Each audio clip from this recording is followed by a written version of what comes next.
Good evening, sir. Good evening, sir. Good evening बेटा।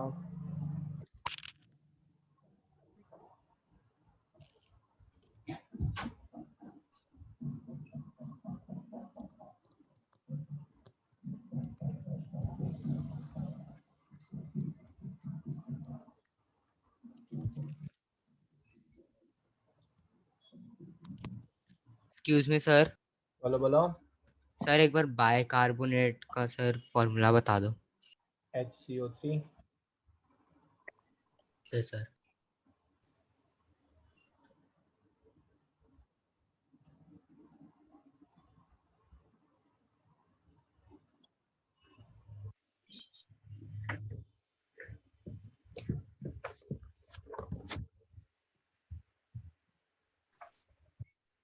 चलो जी, आज कुछ नोट्स बनाते हैं हम अपने।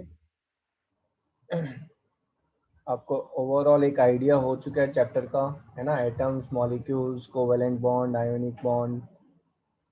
Today will do some notes, है ना? तो सबसे पहले हम चालू करते हैं एटॉमिक नंबर से, ठीक है? या फिर पीरियोडिक टेबल से, ठीक है? Periodic table.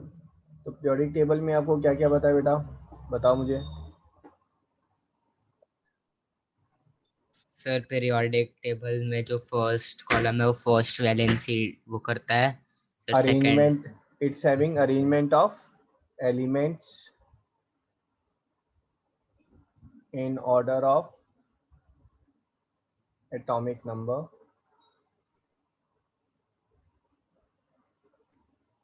and electronic configuration. ठीक है भाई, atomic number wise increasing order में, और इलेक्ट्रॉनिक कॉन्फ़िगरेशन वाइज जो वैलेंसी है आपका आउटर मोस्ट में जो आपके इलेक्ट्रॉन्स है उसके अकॉर्डिंगली जो है यहाँ पर अरेंजमेंट की गई है ना? इसके अंदर कितने हैं? 118 एलिमेंट्स आते हैं। What else? This is divided in terms of periods and groups, ठीक है? सो ग्रुप्स जो है वो आपके, this is vertical column, vertical column, ठीक है? 18 ग्रुप्स हैं and elements in same group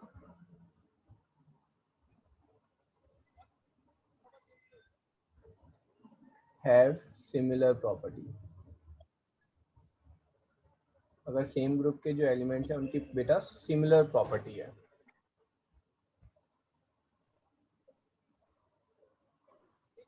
excuse me sir. बोलो बोलो। सर 120 एलिमेंट्स नहीं होते? नहीं बेटा, 118 एलिमेंट जो है वो आपका नोबल गैस है ना, एंड दैट्स द मैक्सिमम। उसके बाद जो है आपका IUPAC ने मना कर दिया, आगे और किसी को जो है हम नेमिंग नहीं करेंगे। सर बट टोटल तो 120 एलिमेंट्स है वर्ल्ड में।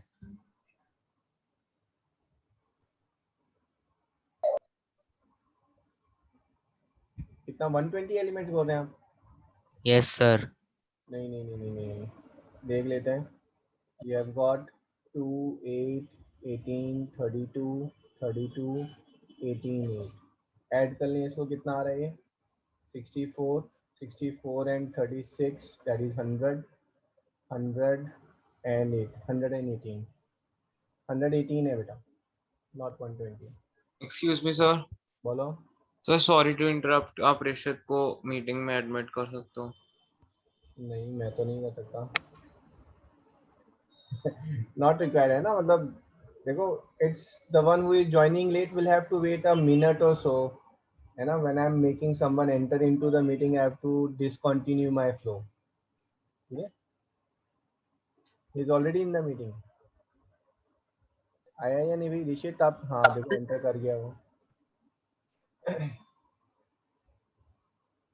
ठीक है, यहाँ पर बेटा जो आपका ग्रुप 1 है, ग्रुप 1 का नाम क्या है बताओ? Group 1 is alkali metal. Group 2 का नाम क्या है पीरियोडिक टेबल में? Alkali earth metal.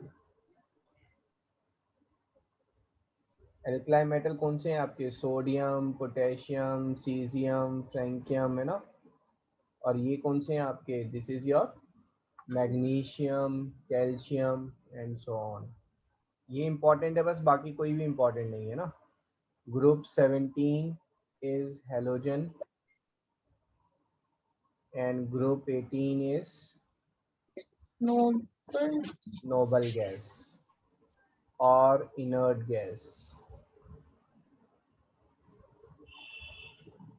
सर उस एलिमेंट का नाम ही नोबल गैस है। ग्रुप 18 में जितने एलिमेंट्स हैं उनका नाम, उनका कॉमन नेम है नोबल गैसेस, है ना। Helium, argon, neon, krypton, radon. हाँ जी सर 2 और 17 के बीच में जितने भी कॉलम्स हैं उनकी भी अलग अलग प्रॉपर्टीज होती है क्या?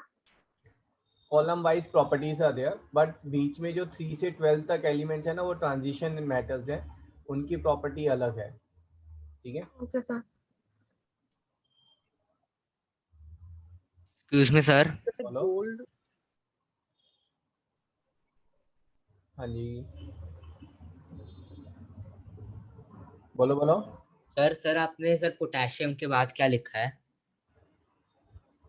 सीजियम, फ्रैंकियम। सर CS है वो? हाँ जी CS।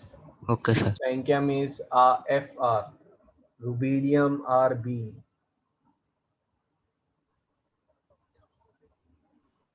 सर गोल्ड भी तो किसी चीज से रिएक्ट नहीं करता, तो ग्रुप 18 में नहीं आता। वो किस में नहीं आता? Sir gold. हाँ तो किस में आप बोल रहे हैं, किस में नहीं आता है वो? सर ग्रुप 18 में। ओके बेटा, ग्रुप 18 में जो एलिमेंट्स है ना वो किसी से रिएक्ट नहीं करते, मतलब मीन्स वो किसी भी चीज से रिएक्ट नहीं करते।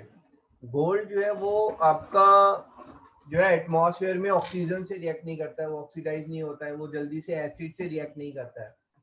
ठीक है। It does not undergo any reaction with in the logical limit. मतलब जैसे अगर आप कॉपर लेंगे, जिंक लेंगे, एल्यूमिनियम लेंगे, इन पे रस्ट लग जाता है ना, ये ऑक्सीडाइज हो जाते हैं, ये एसिड से रिएक्ट कर जाते हैं, गोल्ड नहीं करेगा। बट इन जनरल गोल्ड को अगर आप फ्रैंकियम से रिएक्ट करोगे तो गोल्ड रिएक्ट करेगा। ठीक है। सो गोल्ड आपका जो दैट एसिड इज है ना बेटा, जिसमें गोल्ड एंड सिल्वर जो रिएक्ट करते हैं, एक्वस रिगिया, है ना। तो गोल्ड रिएक्ट करता है, ऐसा नहीं है कि नहीं करता है, but with in the normal range gold does not react. जिस नॉर्मल रेंज में बाकी चीजें स्पॉइल्ड हो जाती हैं तो गोल्ड स्पॉइल्ड नहीं होता है, it maintains its shine. Sir और ग्रुप 18 में जो भी सब्सटेंस होते हैं सर, वो सिर्फ गैसेस ही होती है जो इनर्ट होती है। इसकी बात कर रहे हैं ग्रुप 18 में? सर ये सिर्फ सारी गैसेस ही गैसियस, इनर्ट फॉर्म में प्रेजेंट होती है। ये सारे गैशियस फॉर्म में मिलते हैं आपको, है ना। ये इनर्ट है, ये तो आपस में रिएक्ट भी नहीं करते, they don't form any bonding, nothing. आप समझिए ना, सोडियम के पास जो एक्स्ट्रा इलेक्ट्रॉन है तो वो दूसरे सोडियम के पास जो एक्स्ट्रा इलेक्ट्रॉन है, ये सब आपस में जुड़े होते हैं और इलेक्ट्रॉन जो है ये मूव कर रहे होते हैं। ये हीलियम जो है ये अकेला दुकेला, भाई इसको मतलब ही नहीं है दुनिया से, कह रहा है मैं अपने आप में सेटिस्फाइड हूँ, तो it does not need to react with anyone. तो ये अकेला जब रहेगा तो अकेला एटम जो है वो गैशियस फॉर्म हो गई। आयरन के अब आप अकेले एटम हवा में छोड़ दोगे तो वो आयरन की गैशियस फॉर्म हो गई ना, कि they are not interacting with each other, वो इंडिविजुअल एटम जो है वो सेपरेटेड है, मूविंग अराउंड। ठीक है, अंडरस्टूड? ये सर तो मतलब सॉलिड और लिक्विड फॉर्म में कुछ प्रेजेंट होता ही नहीं नोबल फॉर्म। दोबारा बोलो। सर मतलब जो भी इनर्ट चीज होती है पूरी दुनिया में सर, वो सिर्फ गैस फॉर्म में प्रेजेंट होती है। हाँ जी हाँ जी हाँ जी। नोबल जो इनर्ट चीजें हैं, इनर्ट मीन्स जो नॉन रिएक्टिव है टोटली, है ना, तो दीज आर, जो भी ग्रुप 18 में होगा वो गैशियस फॉर्म में ही अवेलेबल होगा। ठीक है। So can you scroll up for a second? Yes sir. Come again, scroll up. Okay, ये जो लेट ज्वाइन किए वो स्क्रॉल अप के लिए बोल रहे हैं शायद। है ना, टाइम पर ज्वाइन करें सभी please.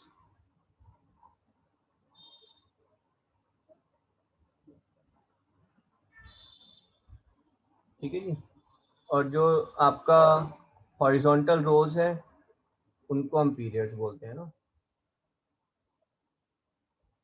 Horizontal rows are called period।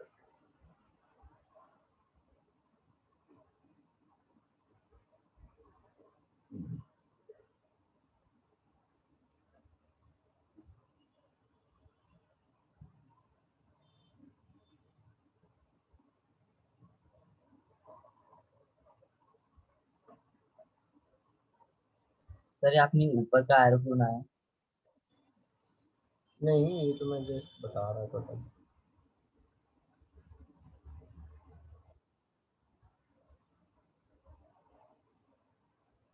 Sir noted. Noted. अब sir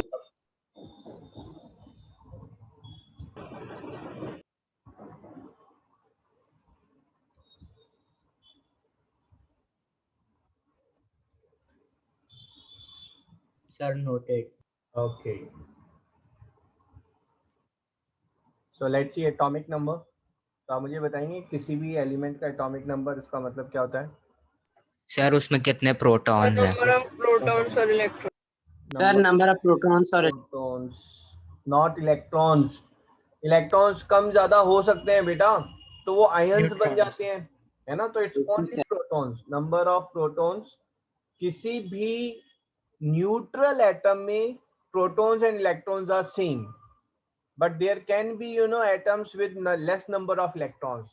There cannot be an element of sodium with less than 11 proton, है ना। सोडियम का एलिमेंट है मतलब 11 प्रोटॉन्स होंगे, इलेक्ट्रॉन्स कम ज्यादा हो सकते हैं, न्यूट्रॉन्स भी कम ज्यादा हो सकते हैं। तो नंबर ऑफ प्रोटॉन्स प्रेजेंट, ठीक है। It's denoted by symbol Z, ये Z सिंबल से डिनोट होता है। और बताओ,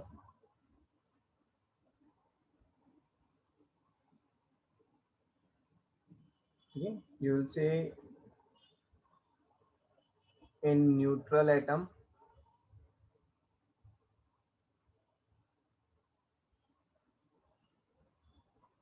atomic number equals to number of electron।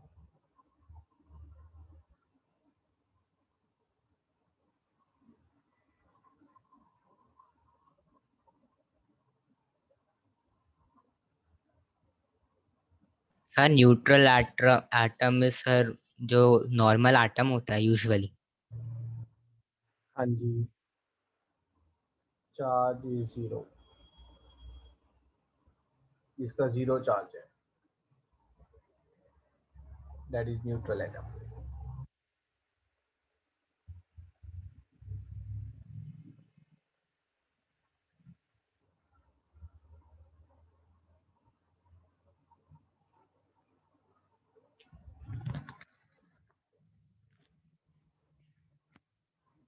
Sir वो आपने लिखा कि atomic number are denoted by Z। हाँ जी, हाँ जी,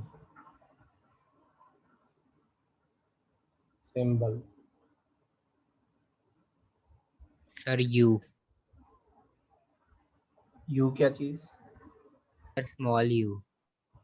नहीं, स्मॉल यू किसके लिए होता है? वो तो हमारा mass of atomic mass. Proton, है ना। हम यहाँ पे तो मास नंबर की बात कर रहे हैं। Mass Oh, number is number of nucleons और proton plus neutrons.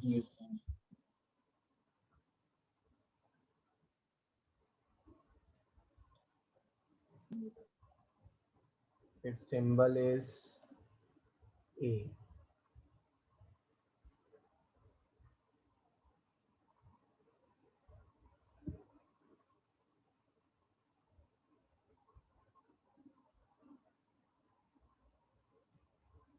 Okay. So when I am saying 1608, so in this particular case you'll see this 8 is atomic number, and this 16 is mass number.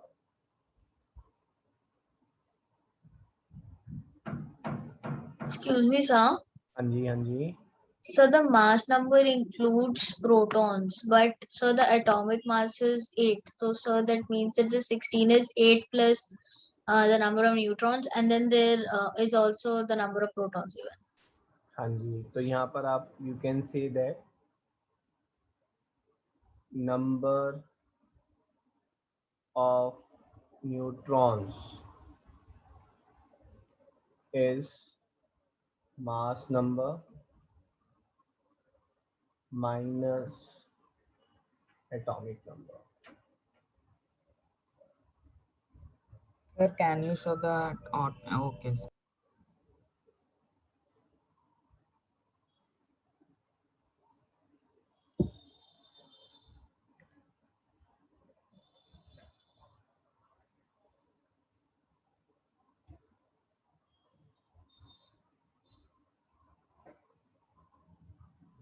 Excuse me sir, बोलो. Sir फिर सही है you किस में आता है sir? You और sir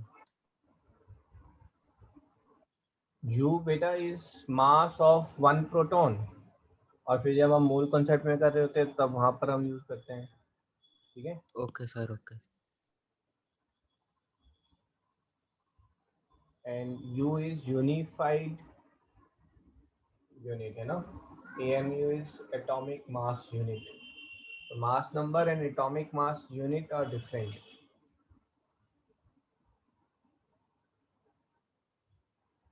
आप समझ गए?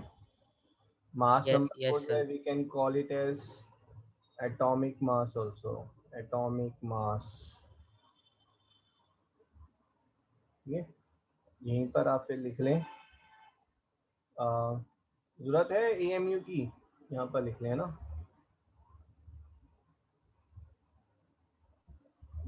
AMU is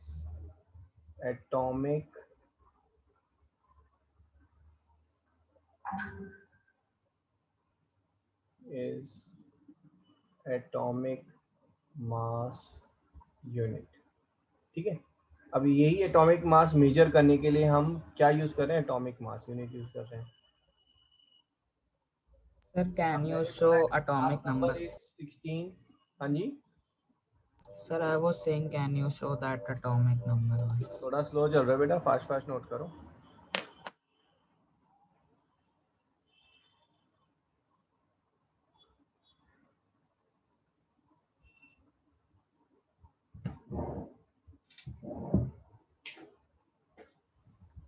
सर यू एक प्रोटॉन का मास होता है.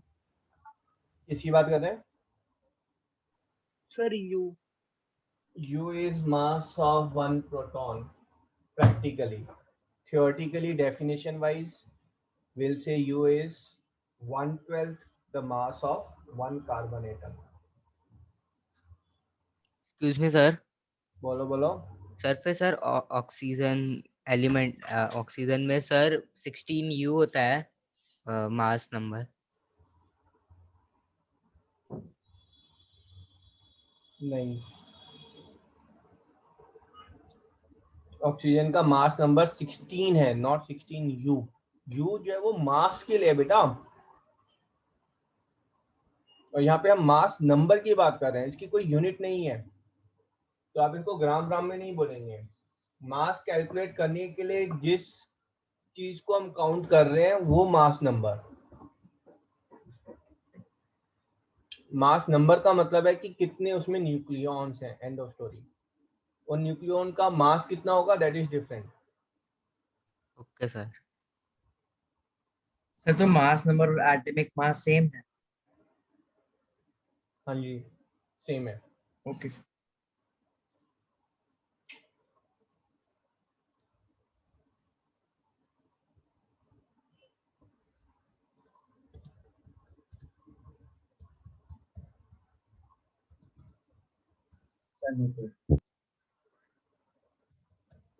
Have you all noted?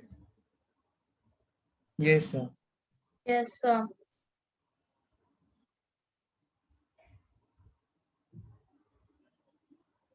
Just give me a second.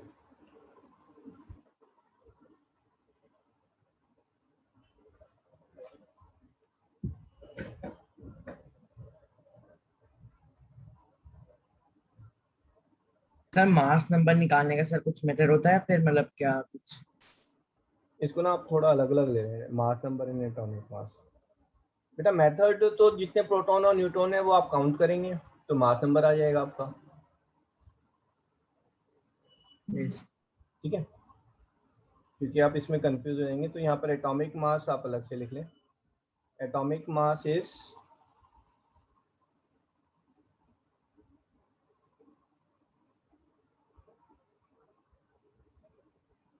average mass of all isotopes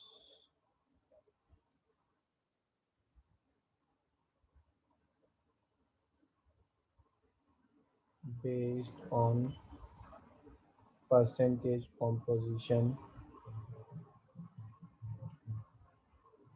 for particular element। ठीक है, मैं आपको इसमें बता देता हूँ व्हाट इट मीन्स।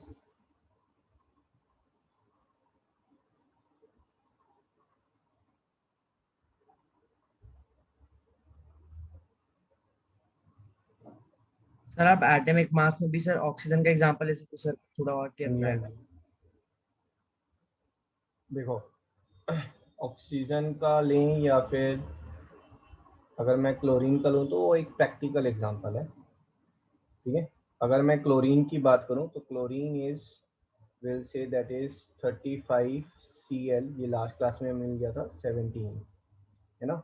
इसका मतलब है क्लोरीन का एटॉमिक नंबर, ठीक है, atomic number is number of protons, this is 17। Chlorine का mass number for this particular atom is proton plus neutron, this is 35। neutrons, number of neutrons are 35 minus 17 is 18। Clear है यहाँ तक? Yes sir. Yes sir. और यहीं पर 35 की जगह 37 अगर हमने लिया 37 17 Cl, तो यहाँ पर हमारा एटॉमिक नंबर जो है वो तो 17 है। 17 है तो इसलिए क्लोरीन है, बस बात खत्म। अब इलेक्ट्रॉन न्यूट्रॉन्स कुछ भी होने दो, ठीक है। And mass number is 37, 37 neutrons 20। 20। अगर प्रोटॉन सेम है न्यूट्रॉन्स अलग है तो वो सेम एलिमेंट कहलाएगा, but they will be called as isotopes. These are called as isotopes, that is elements, atom of same element, atom of same element with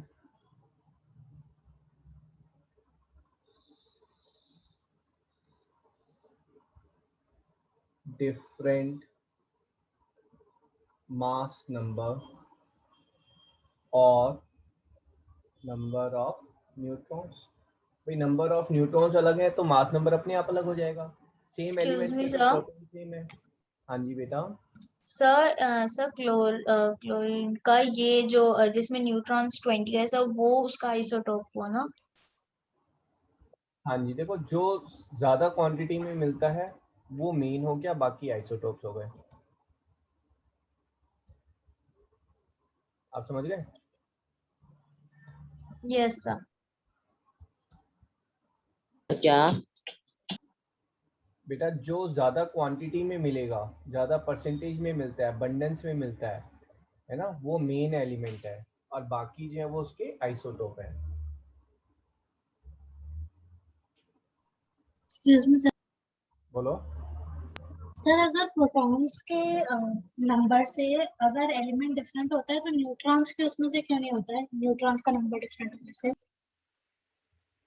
okay, it is they observe कि बेटा protons अगर change हो जाते हैं तो element की property look सब कुछ चेंज हो जाता है, लेकिन अगर न्यूट्रॉन्स चेंज होते हैं तो एलिमेंट्स की प्रॉपर्टी और लुक जो है वो सिग्निफिकेंटली चेंज नहीं होते हैं।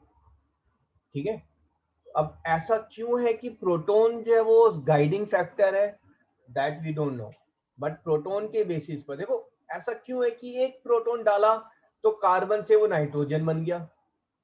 ठीक है, तो this is what is mystery of this universe, है ना। सोचो तो ये यूनिवर्स 3 चीजों से बना है, इलेक्ट्रॉन, प्रोटॉन, न्यूट्रॉन, और वैसे देखो तो 50,000 वैरायटी है ना। सेल भी अलग अलग है, मतलब इतने टाइप के तो सेल और ऑर्गेनिजम्स ही हैं। So that's one of the mystery कि why proton is the guiding factor, we don't know. Okay, sir. Excuse me, sir. हाँ जी, Sir, isotopes are when the number of neutrons change, right? हाँ जी, excuse me sir. बोलो। Sir आपने sir atomic mass में based on के बाद क्या लिखा है?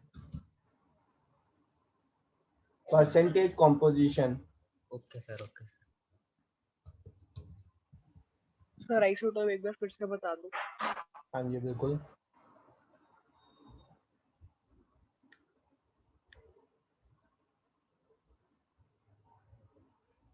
Sir noted. Noted, okay.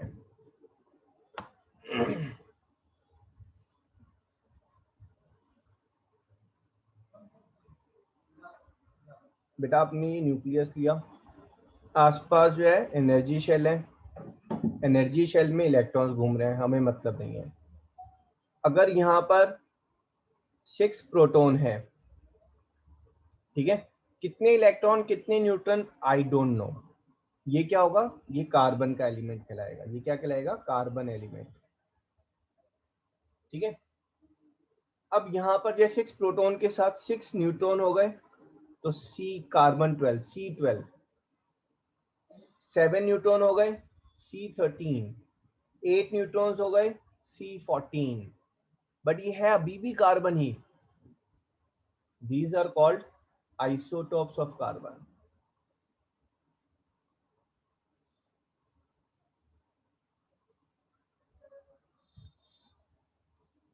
समझ में आया आपको? अगर मैंने प्रोटॉन चेंज कर दिए, now this is no more isotope of carbon, this becomes nitrogen. अगर मैंने इलेक्ट्रॉन चेंज कर दिए, न्यूट्रल में कितने होंगे, न्यूट्रल में 6 इलेक्ट्रॉन्स होंगे बेटा। 6 इलेक्ट्रॉन कौन से होंगे, 1 2 3 4 5 6, मैंने एक और डाल दिया, तो ये क्या बनेगा, ये आयन बनेगा, ion of carbon, but it is still carbon. जब तक 6 प्रोटॉन है तो ये कार्बन कहलाएगा। अब आप न्यूट्रॉन और इलेक्ट्रॉन को जैसे मर्जी चेंज कर लो, इलेक्ट्रॉन चेंज किए then it becomes ion of carbon, और आपने न्यूट्रॉन चेंज किए then it becomes isotope of carbon. Clear है अभी? Yes sir. Yes sir. Excuse me, sir. बोलो बोलो। Sir, ionic bond में carbon gives 4 atoms or gives 4 electrons or takes 4 electrons. Ionic bond में is always, अच्छा carbon does not form ionic bond, है ना। Ionic bond actually single element maximum जो है वो 3 इलेक्ट्रॉन्स देते हैं। जहां उनके पास 4 इलेक्ट्रॉन होते हैं, they always prefer to share it, वो शेयरिंग बेसिस पर बनाते हैं। Okay, sir.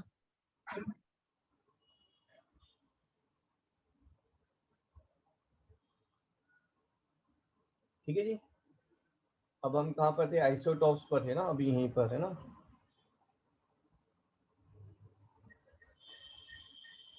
नाउ ये मास नंबर आपको क्लियर है। Now when it comes to atomic mass, it is also called average atomic mass, ठीक है, या फिर relative atomic mass.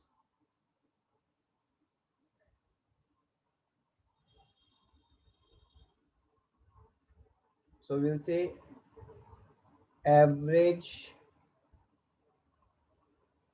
atomic mass this is equals to, अब ये किसके इक्वल होगा बेटा, ये वाला जो है दिस इज फाउंड 75%, नेचर में ये 75% मिलता है, ये जो है ये 25% मिलता है ना, बाकी सब जो है वो 0.0001%, तो उनकी कोई औकात ही नहीं है कि कुछ कंट्रीब्यूट करें। तो यहाँ पर will say that average atomic mass is 75% of 35 plus 25% of 37, है ना, ये आप काउंट कर लें तो you will get your answer as 35.5। This is your atomic mass. ठीक है, so atomic mass can be in decimals, mass number that will not be in decimal. Sir, this is for chlorine. सभी के लिए ऐसा ही करेंगे बेटा, ये chlorine का है बस। atomic mass can be in decimal while mass number is integer। ठीक है, तो आप अगर मुझसे पूछेंगे what is mass number of chlorine, तो you will say mass number of chlorine is 35 and its isotope mass number is 37. What is atomic mass of chlorine? Atomic mass of chlorine is 35.5. Excuse me sir, बोलो। Sir average atomic मास के लिए हमें दो क्या बोलते हैं कि दो, जैसे इधर दो है ना 35 और 37। हाँ, जहाँ पर आइसोटोप है ही नहीं तो वहाँ पे आप उसको सिर्फ एटॉमिक मास बोल लें। ओके सर, जहाँ पर दो है उसको एवरेज एटॉमिक, उसको भी हम एटॉमिक मास ही बोलते हैं, बट एक नई टर्म अगर आप लेना चाहें तो आप एवरेज एटॉमिक मास करके भी बोल सकते हैं। खाली मैंने बोला एटॉमिक मास ऑफ क्लोरीन, इसका अपने आप ही मतलब है मैं आपसे average atomic mass of chlorine की बात कर रहा हूँ। Okay sir. Excuse me, sir. हाँ जी, Sir, if we're not given, suppose if we're not given the isotope of chlorine, तो sir इसमें atomic mass कितना होगा? दोबारा बोलो। अगर सर इसमें हमने एवरेज एटॉमिक मास निकाला, सपोज इसमें जो आइसोटोप है वो नहीं दिया हुआ, तो और है ना, अब यहाँ पर लिख लो आप, है ना, if isotopes are not present then mass number and atomic mass are same।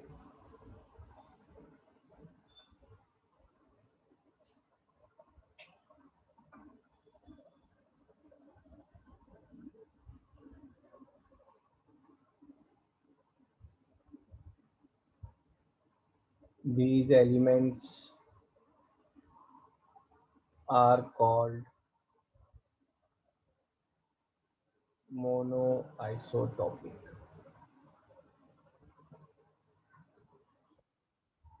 Example, fluorine, ठीक है, iodine, gold, sodium, these are the examples।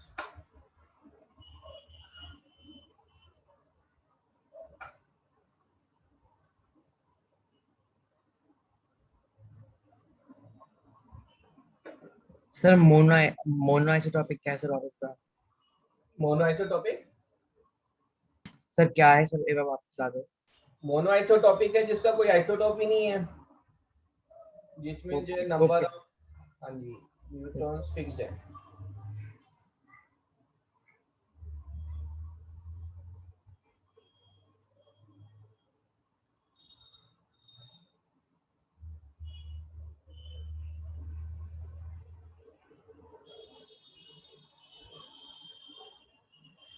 Sir isotope form करने के लिए किसी एटम में एक्स्ट्रा न्यूट्रॉन्स कहाँ से आ सकते हैं? बेटा वो नेचर में ही बने हुए हैं। अच्छा सर, मतलब चेंज नहीं होते, वो अपने आप से बस ऐसे प्रेजेंट है। जो But नेचर carbon में में शुरू से क्लोरीन बने हुए हैं वो क्लोरीन बने ही हुए हैं। ऐसा नहीं है कि आप केमिकल रिएक्शन करके नया क्लोरीन बना सकते हो, ठीक है। नया क्लोरीन कब बन सकता है, जब आप एटॉमिक रिएक्शन करेंगे तब जाकर नया क्लोरीन बनेगा। नहीं तो कॉमन सॉल्ट में जो क्लोरीन है या फिर मतलब ऑल ओवर वर्ल्ड में जहां पर जो क्लोरीन है बस उतना ही क्लोरीन है, उससे कम या ज्यादा क्लोरीन नहीं है।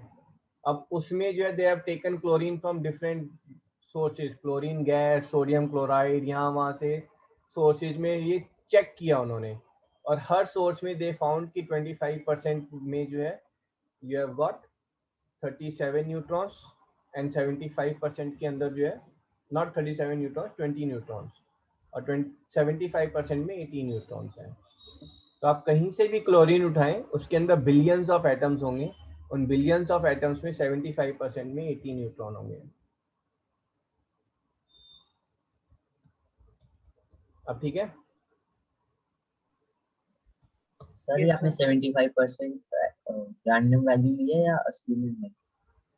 नहीं एक्चुअल में है ये 75.4 है, वो 24.6 कुछ है, बट इसी की सर पर आपके एग्जाम में आता है न्यूमेरिकल। हाँ जी। सर आपने बताया कि क्लोरीन को ना बना सकते हैं सर, आपने लेकिन बोला था एटॉमिक रिएक्शन से बन सकता है सर, वो कैसे हो? बेटा एटॉमिक रिएक्शन का मतलब क्या है? एटॉमिक रिएक्शन का मतलब है कि आप दो एटम्स को आपस में बम्बार्ड कर रहे हो, है ना। हाइड्रोजन हाइड्रोजन जो है वेरी हाई वेलोसिटी में, मतलब बहुत हाई टेम्परेचर में आपस में फ्यूज कर जाएंगे और हीलियम बनाएंगे, है ना। That is what is atomic reaction is there. Okay sir.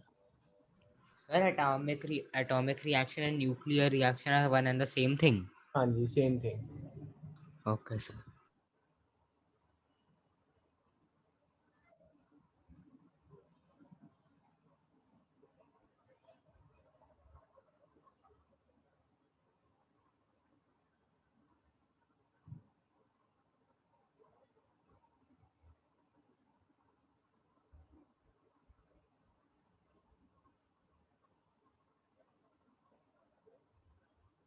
ठीक है जी, आगे करें इसको। Yes, sir. Yes.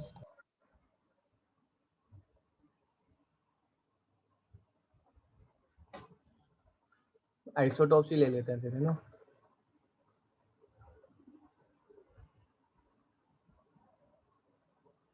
तो आइसोटॉप से हमने अभी डिस्कस किया था, that is atoms of same elements, atoms of same element with different number of neutrons, or atomic number is same. Atomic number same है means number of protons same है, Yes, but sir. mass number is different.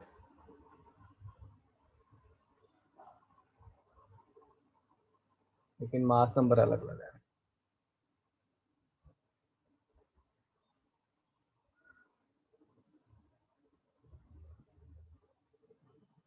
अब ये सारे जो है same element के ही होंगे, तो कार्बन की जो प्रॉपर्टी है वही प्रॉपर्टीज ये भी फॉलो कर रहे होंगे ना, तो they will have similar chemical properties, not same, similar, है ना। थोड़ा बहुत फर्क तो देखो आएगा ही, सिमिलर केमिकल प्रॉपर्टीज, ठीक है, बट वो बहुत माइन्यूट फर्क होगा, है ना, not much.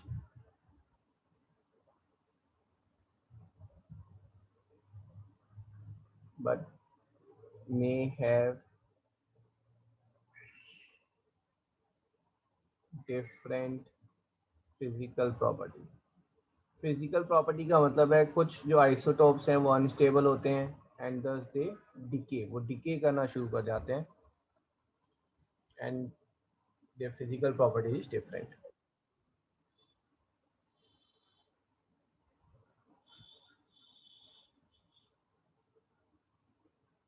Carbon isotopes. So you have got 12C6, 13C6, 14C6. और C12, C13, C14.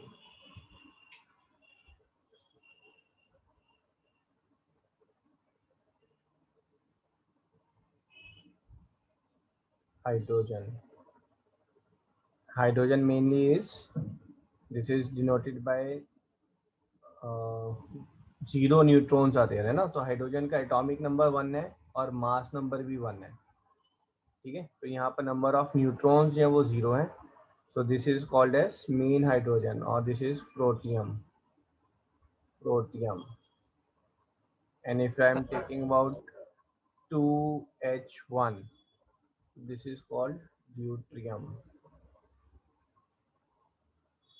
and 3H1, this is called tritium, ठीक है। यहाँ पर नंबर ऑफ न्यूट्रॉन 0 है, number of neutrons is 1, number of neutrons is 2.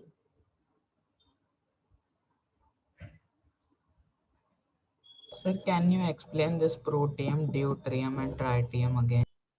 हाँ भाई, अगर एक प्रोटॉन है बेटा, ठीक है, आसपास एक इलेक्ट्रॉन है, ये आपका मेन हाइड्रोजन है, इसका नाम लिखा गया प्रोटियम।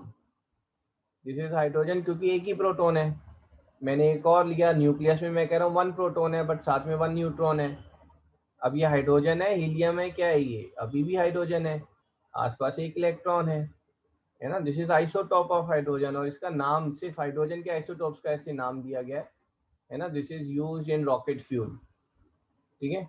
और इसी के बाद जो है आपका एक इलेक्ट्रॉन है, 1 प्रोटॉन है बट 2 न्यूट्रॉन्स है, this is called tritium. Okay.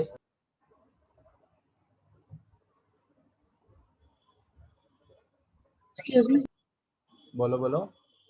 Sir, वो प्रोटीन में हाँ जी, प्रोटियम। नहीं सर, मेरा डाउट क्लियर हो गया सर, बट मेरे पास एक और डाउट था कि सर ये आइसोटोप्स में जो वो होते हैं, आइसोटोप्स जो होते हैं वो लिमिटेड होते हैं कि इनफाइनाइट हो सकते हैं?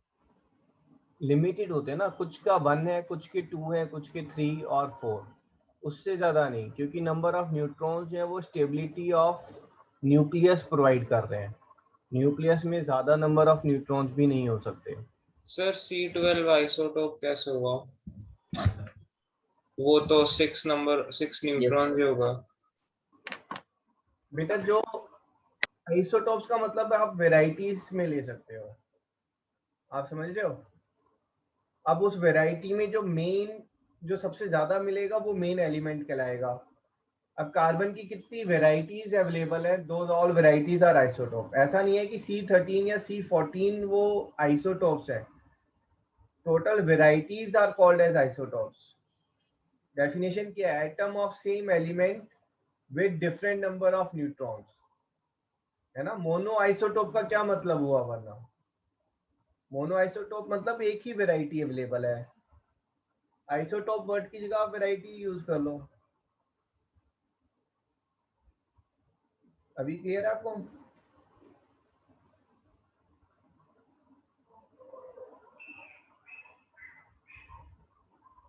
ठीक है।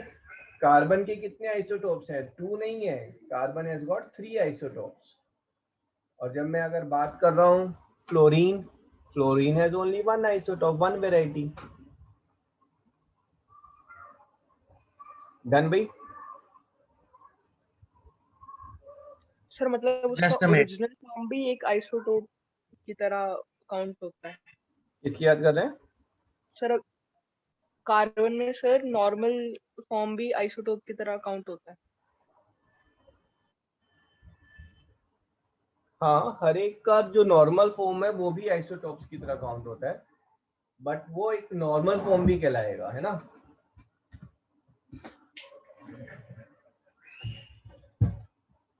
नॉर्मल फॉर्म कौन सा है? नॉर्मल फॉर्म है आइसोटोप जो सबसे ज्यादा अबंडेंस में है, that is what is normal form.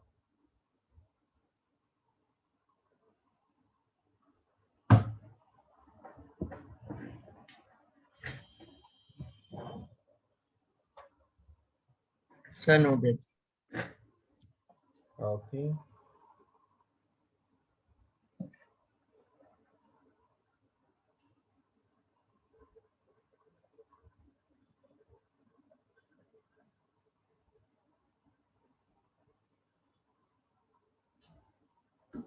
ठीक है, then we have got radioactive isotopes are there. ठीक है, रेडियो एक्टिव आइसोटोप्स का क्या मतलब है एनीवन?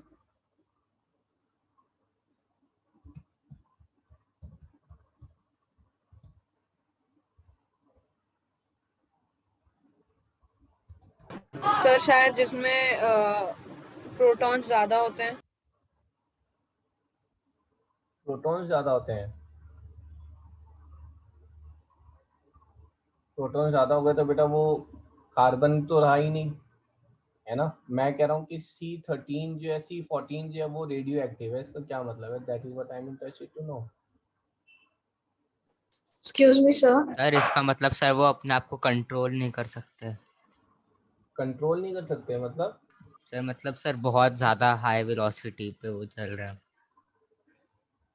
तो C14 के अंदर बेटा आप हीट एनर्जी प्रोवाइड करोगे तब तो बहुत हाई वेलोसिटी पर उछलेंगे। जब आप कुछ एनर्जी नहीं प्रोवाइड कर रहे तो वो मूव कैसे करेंगे? हाई वेलोसिटी पे मूवमेंट तो वो तो एनर्जी है।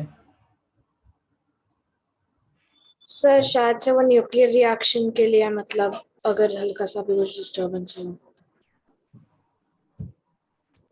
न्यूक्लियर रिएक्शन के लिए नहीं है, सर नॉट। अनस्टेबल होंगे शायद।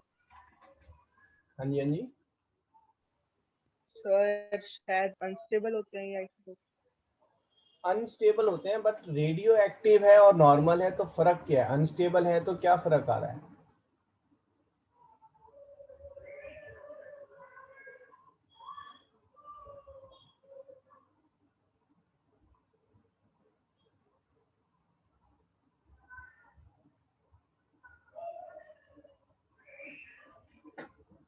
No one, no one.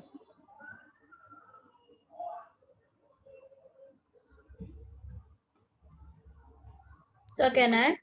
बोलो बोलो। Sir, I think they contain like you said that there has to be a number of neutrons to the stability of a atom. So they may have unstable number of protons and neutrons. दोबारा एक बार फिर से, है ना। चलो let me tell you on this, है ना। Radio active isotopes का मतलब है बेटा उसमें जो है नंबर ऑफ न्यूट्रॉन्स इतने ज्यादा है ना, मे बी वन मोर और two more, but it has make it unstable and unstable to a level that it is looking forward for stability by giving out alpha, beta और gamma particles। ठीक है, वो stability कैसे achieve कर रहा है? By emitting out alpha, beta और gamma particles। ठीक है, अब ये अल्फा बीटा गामा पार्टिकल्स क्या है? आपने अगर रदरफोर्ड एक्सपेरिमेंट कभी सुना है तो उसमें जो है he is using radioactive particles to do the experiment. तो अगर आपका बेटा एक अनस्टेबल न्यूक्लियस है तो उसमें से ऐसा नहीं है कि एक न्यूट्रॉन निकल जाएगा या एक प्रोटॉन निकल जाएगा, है ना। It has to be always in form of alpha beta particles. पहले आप इसको लिख लें, isotopes in which nucleus is unstable and it emit alpha, beta or gamma particle to achieve stability।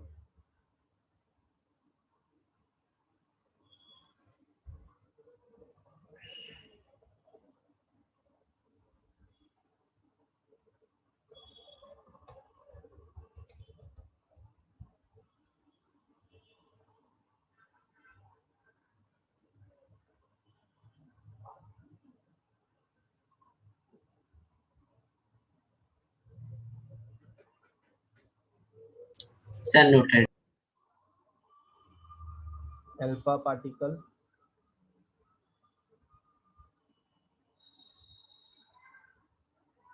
two proton plus two neutron are emitted।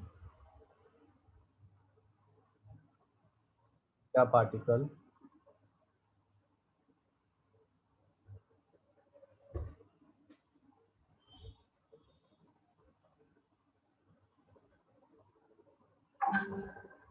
neutron changes into proton and electron. Gamma particle. Sir ji sir ये आपने and it emit के बाद ये कौन सा sign है? Electron कहाँ पे? सर ये जो लिखा है सर रेडियो एक्टिव आइसोटोप्स में is unstable and it emit. Alpha beta and gamma particle. ठीक है, ग्रीक लेटर्स हैं ये, आप मैथ्स में भी तो यूज करते हैं। Yes, sir.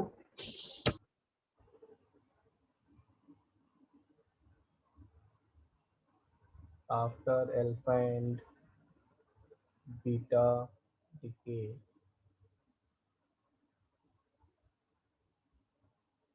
surplus energy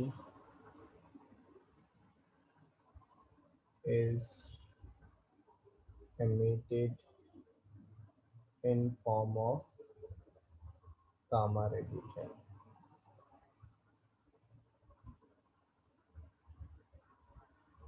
अब मैं आपको एक बार बता देता हूँ ये होता क्या है। सर कोई एग्जांपल बता दो। हाँ एग्जांपल मैं आपको बता रहा हूँ बेटा, नोट कर ले पहले से।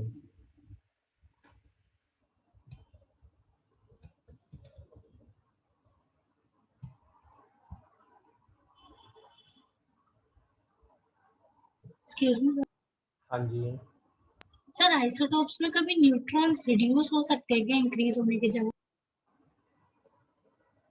क्या कह रहे हैं आप आइसोटोप्स में? सर आइसोटोप बनने के लिए न्यूट्रॉन्स कभी डिक्रीज हो सकते हैं क्या इंक्रीज करने की जगह? बेटा नहीं, यूजुअली जो कम न्यूट्रॉन वाले होते हैं वो ज़्यादा स्टेबल होते हैं और इसलिए वो अबंडेंस में पाए जाते हैं, है ना। तो कम नहीं होते हैं, यूजुअली ज़्यादा न्यूट्रॉन वाले आपको मिल जाते हैं और वो आपके आइसोटोप्स होते हैं, ओके सर। है ना। इट इज़ बेसिकली ऐसा नहीं है न्यूट्रॉन कम होना या ज़्यादा होना, है ना। इट्स क्वेश्चन इज कि सर हमेशा सबसे कम न्यूट्रॉन वाले जो हैं वही क्यों एलिमेंट हैं, वही क्यों सबसे अबंडेंस में, है ना। अगर ये अबंडेंस में होते तो फिर हम इसको जो है मेन एलिमेंट बोलते और ये हमारे जो है वो मतलब एक्स्ट्रा वेराइटीज हो जाती है ना। मतलब जहाँ पर भी कार्बन लिखते हैं हम 13C6 लिखते, आइसोटॉप फिर भी 3 होते बट मेन कार्बन ये हो जाता। बट अब मेन कार्बन हम 12C6 लिखते हैं क्योंकि ये अबंडेंस में मिलता है, बाकी सब जो है वो कम मिलते हैं। अब क्लोरीन का अगर आप मतलब पूछेंगे तो chlorine you will find everywhere it's written 35 chlorine and 17, लेकिन अगर पीरियोडिक टेबल में आप मास नंबर वाले पे देखेंगे तो वहाँ पर 17 35.5 ऐसे लिखा होगा, है ना, क्योंकि यहाँ पर फिर एटॉमिक मास लिखा हुआ है मास नंबर की जगह पर। सर क्लोरीन के कितने आइसोटोप्स हैं? 2 है। Okay sir. ठीक है, इसका हम एग्जांपल देख लेते हैं।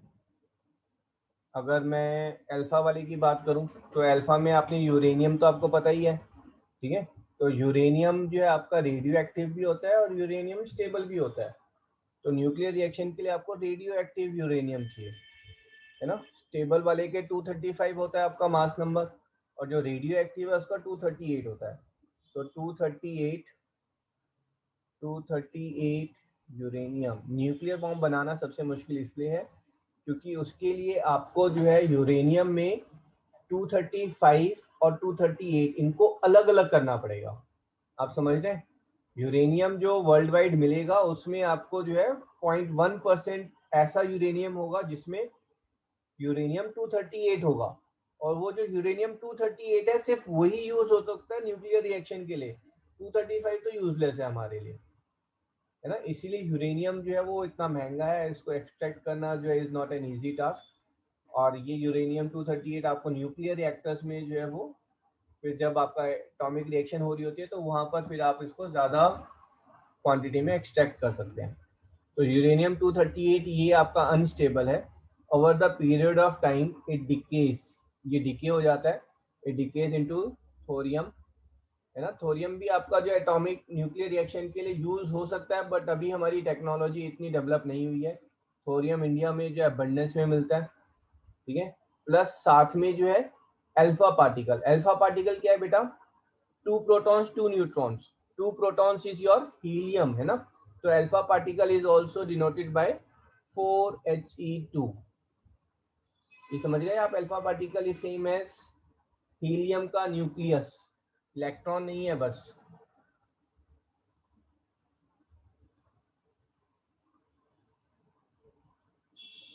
अंडरस्टूड? सर एक बार फिर से बता दो सर। ये जो सर हमने सर एरो के बाद लिखा है सर, डीकेइंग के बाद है, ये मतलब जब डिके वो के डीके बाद है, हाँ, रेडियो एक्टिव डिके के बाद है ना। मैडम क्यूरी को तो पता ही नहीं था ये रेडियो एक्टिव डिके करके ऐसे हो जाता है। वो तो रेडियम और इन सब पे जो है शी वाज डूइंग थीसिस, और ये रेडियो एक्टिव एलिमेंट्स जो है that is the one which cause cancer and took her life, but later on it was we came to know this radioactive particles are very harmful. ऐसे plutonium का कैसे होता है? बेटा प्लूटोनियम का plutonium भी अनस्टेबल है ना। प्लूटोनियम एक इससे ऊपर है बस, ये 94 उसका एटॉमिक नंबर है। Plutonium is the natural nature में जो आपका हाईएस्ट एटॉमिक नंबर पे जो एलिमेंट मिलता है वो है प्लूटोनियम। इसके बाद सारे के सारे मैन मेड है, ठीक है। इट डिकेज इनटू यूरेनियम, ये यूरेनियम में डिके हो जाता है, बट स्टेबल वाला uranium. Excuse me sir. 42He। हाँ जी सर आपने बोला कि यूरेनियम के बाद सीधा प्लूटोनियम आ गया, लेकिन 92 और 94 के बीच में 93 वाला कौन सा है? बेटा 93 मुझे देखना पड़ेगा, है ना, but I am not aware 93 कौन सा है। Okay sir. सर TH क्या होता है? TH is thorium.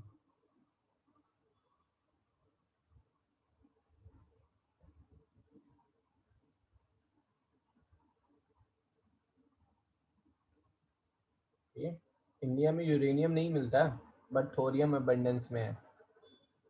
तो अगर थोरियम से न्यूक्लियर रिएक्शन अगर इंडिया उसको डिकोड कर लेता है, तो India will do extremely good in future. It can export thorium also at very high rate. Sir, I just check. The 93rd is Neptunium. नेप्टूनियम Yes, I doubt sir. Even it exist, मतलब हो सकता है बहुत ही rare हो। भाई done, यहाँ तक हो गया। Yes sir. Yes sir. Yes, sir. Sir ऐसा भी हो सकता है कि sir radio active isotope sir तीनों ही मतलब कर दे सर, अल्फा पार्टिकल भी निकाल दे, गामा पार्टिकल भी निकाल दे, और सर हाँ ऐसा हो सकता है ना। Beta particle. यूजली मतलब जो न्यूक्लियर रिएक्शंस हो रही होती हैं उसमें तीनों ही निकल रहे होते हैं। जो आपका देखो गामा पार्टिकल है वो तो होते ही हैं, जहाँ पर अल्फा बीटा पार्टिकल डिके हो रहे हैं तो वहाँ पर जो एक्स्ट्रा एनर्जी वो गामा रेज की फॉर्म में निकल रही होती है। It is this gamma rays in fact which are more harmful, है ना। ये गामा रेज ज़्यादा हार्मफुल है बेटा। Okay sir. हेलो, हाँ जी, आई हैव एडमिटेड यू। हाँ जी, ओके।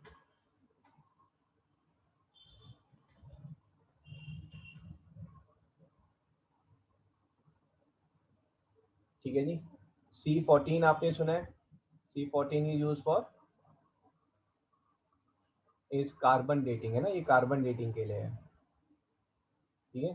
तो बस ये लास्ट हम लिख लेते हैं ना, फिर आपकी मैथ्स की क्लास है। तो C14 में जो है आपका यहाँ पर जो है वो बीटा डिके इज देयर, है ना। बीटा डिके में क्या हो रहा है बेटा? जो आपका एक न्यूट्रॉन है that is converting into proton, है ना। तो C14 में आपके यहाँ पर क्या है, 6 प्रोटॉन है और 8 न्यूट्रॉन है। तो ये क्या बन जाएगा हमारा, बताओ? 7 प्रोटॉन एंड 7 न्यूट्रॉन। तो C14 डिके होकर that will become N14 nitrogen, है ना। साथ में जो है एक इलेक्ट्रॉन जो है वो एक्स्ट्रा फॉर्म हो रहा है, ठीक है।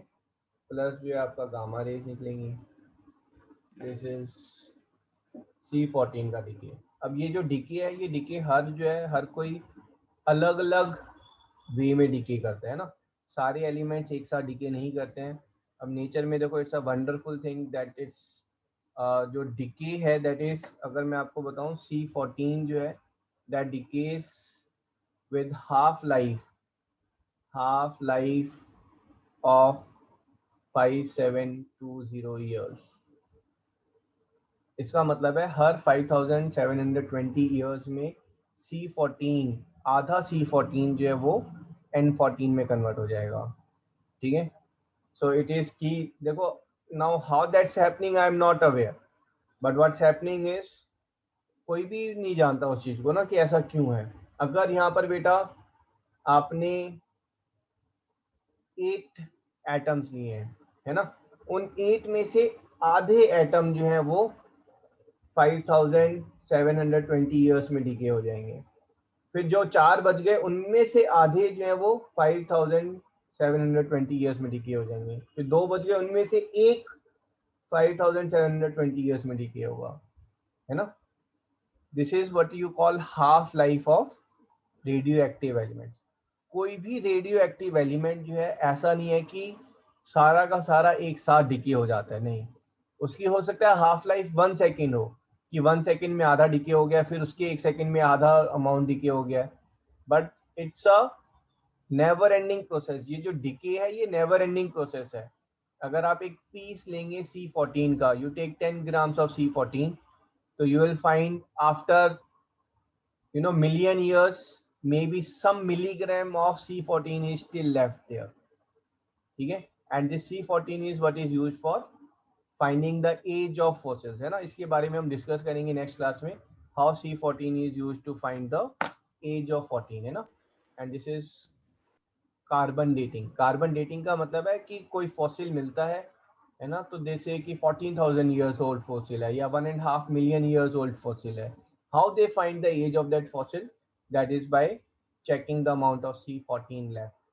Okay, so we'll do that in next class. Excuse me sir. हाँ जी. सर ये जो सर हमने 3 अभी ऊपर एग्जांपल्स रखे सब सर अल्फा उसके हैं पार्टिकल्स के. हाँ जी, हाँ जी. सर अभी सर हम अल्फा के नहीं है ये, देखो ये तो बीटा का है ना, कौन सा? ये वाला बीटा का है, ये अल्फा के थे. Okay sir. Excuse me sir. बोलो बेटा. सर तो फिर वो क्या C14 में डिके कितना हुआ वो चेक करके पता लगाते हैं?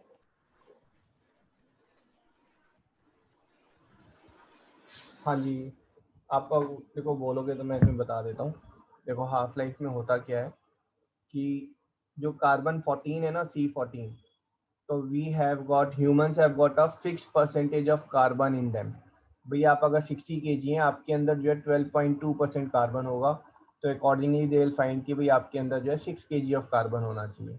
उस 6 kg ऑफ कार्बन के अंदर जो है दे विल से कि भाई 0.2% of carbon will be radio active carbon, है ना. सो दे विल फाइंड कि भाई आपके अंदर जो कार्बन है उसके अंदर जो है that should have let's say 23 grams of C14. जब आप when you are living, जब आप living है तो you are eating carbon from food and everywhere. When you are eating that food and from other places, so उसमें आपके पास C12 तो जा रहा है आपके अंदर साथ में C14 भी जा रहा है. जब हम ग्लूकोज का फॉर्मूला बोलते हैं C6H12O6, इसका क्या मतलब है? कार्बन जो है वो जो 6 कार्बन के आपके पास हर ग्लूकोज मॉलिक्यूल में जो 6 कार्बन के एटम जा रहे हैं उनमें कार्बन के आइसोटोप्स भी जा रहे हैं आपके अंदर, ठीक है. सो एवरी पर्सन, है ना, I am just telling you taking random figure, every person will have let's say 20% carbon, ठीक है. And among carbon there is 0.5% of C14. So that means every person must have your 0. or 1% of इसको 20/100 and 5/1000, ठीक है. So this is 0.1% of C14, 0.001% of C14. हर एक के अंदर इतना percentage of C14 होना चाहिए. कितना? 0.001% ऑफ C14. अब अगर आपका मास जो है, आपका मास लेट्स से 50 kg, ठीक है, तो आपके अंदर कितना C14 होना चाहिए? 50 into 0.001, so that is 0.5 kg, or you will have 500 grams of C14. ठीक है जी, अंडरस्टूड? Yes sir. ठीक है, ये हम कैलकुलेशन ही गड़बड़ कर रहे हैं आज सारी। ठीक है, so this is 50 into 1000 into 0.001 by 100 grams. ठीक है, so this gets cancelled, this is 0.5 grams. अब वो जो है उस पर्सन का चेक करेंगे कि उसके अंदर कितना ग्राम्स ऑफ C14 है. If they will find he is having 0.25 grams of C14, means that fossil is 5720 years old. End of story. In between कहीं पे आएगा तो उसके लिए टेबल है, log है, logarithm they use, but they use that to find the age of fossil. Okay excuse me sir, sir. Understood. हाँ जी बोलो।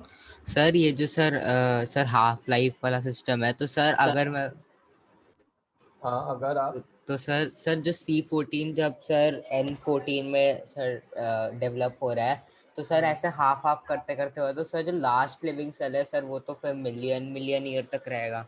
लास्ट लिविंग जो पार्ट है C14, हाँ, तो so सर वो तो that's how they are using ना। वो कुछ चीजें बोलते हैं कि it is 4 billion years old. कैसे बता रहे हैं 4 billion years old? By just measuring the C14. कितना C14 है?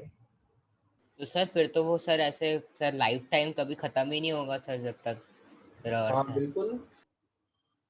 तो किस लिए खत्म करना है? खत्म होना होता तो जब से अर्थ बनी है अब तक खत्म हो चुका होता। Okay sir. ठीक है। Yes sir. सर तो C12 का काउंट किसी में काम आता है नहीं? क्या चीज? C12? Yes sir. C12 तो नॉर्मल कार्बन है ना। तो normal carbon, carbon, oxygen, hydrogen, these are the basic biomolecules ना। आपका जो सेल और सेल का ऑर्गेनिज्म आपके अंदर है ही क्या? ये 3 एलिमेंट है मेनली, बाकी सब तो गिने चुने हैं सर क्योंकि सर नोट्स में लिखा है सर कि C12 की जो हाफ लाइफ है सर वो 1 सेकेंड है। C12 की नहीं है, C15 की है 1 सेकेंड। करेक्शन कर दूंगा मैं उसमें।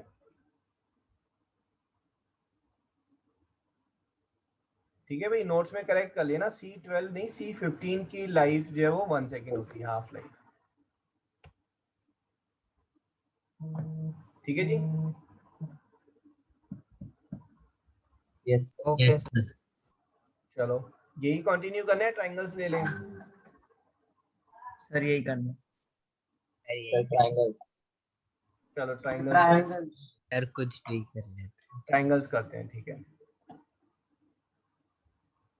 चलो जी, let's have a 5 minutes break, है ना। 8 o'clock exact 5 minutes will start triangles. Okay.